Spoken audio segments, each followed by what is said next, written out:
సంక్రాంతి పండగకి ఎంతమంది పొంగల్ చేసుకున్నారో చెప్పడం మర్చిపోద్దు. పండగంతా అయిపోయింది గానీ, పండగ అయిపోయేసరికి మా కిచెన్ మాత్రం ఇంత దారుణంగా తయారైంది. అందరికీ ఇంతే కదా! అందుకే నేను అర్బన్ వైబ్ వాళ్ళ కిచెన్ క్లీనర్ అయితే తీసుకున్నాను. ఇది ఆల్రెడీ నేను యూజ్ చేస్తున్నాను తిరుపతిలో గూడా. ఇంకా అత్తయ్య వాళ్ళకి కూడా ఆర్డర్ పెట్టాను. ఇదైతే చాలా బాగా వర్క్ అవుతుంది. మీరే చూస్తారు కదా రిజల్ట్స్, అసలు కిచెన్ అయితే ఎంత దారుణంగా తయారైందో. ఎవరికైనా కావాలంటే లింక్ అని కామెంట్ చేయండి, వెంటనే పంపించేస్తాను. మామూలుగా మనం క్లీన్ చేసామంటే అంత నీట్‌గా రాదు. సోప్ పెట్టి ఎంత రుద్దినా సరే. అదేంటో గానీ పొంగల్ పెట్టామంటే చాలా మెస్సీ అయిపోయిద్ది కదా!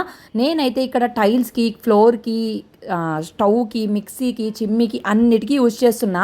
మా విజయవాడ ఇంట్లో ఏంటంటే కొంచెం వంటలు ఎక్కువే, కొంచెం మెస్సీ కూడా ఎక్కువగా అయిపోతూ ఉండిద్ది. క్లీన్ చేయొచ్చు కదా, క్లీన్ చేయొచ్చు కదా అని మీరు అంటారు.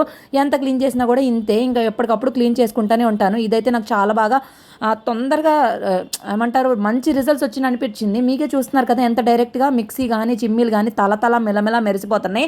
క్లాత్తో తుడుస్తుంటే మురికి వస్తుంది. ఆల్రెడీ నేను ఇది నీట్గా క్లీన్ చేశాను కాబట్టి జస్ట్ అలా పెట్టేసి వైప్ చేసిన. మామూలుగా అయితే తీసి క్లీన్ చేయాలి. బట్ చాలా వర్త్ అండి. ప్రోడక్ట్ మాత్రం ఖచ్చితంగా ప్రతి ఒక్కళ్ళ ఇంట్లో ఈ ప్రోడక్ట్ మాత్రం ఉండాల్సిందే. చూసారు కదా అవుట్పుట్ అనేది చాలా బాగుంది. సో ఈ పని అయితే అయిపోయింది. కానీ ఇప్పుడు షింక్ నిండా అంట్లున్నాయి.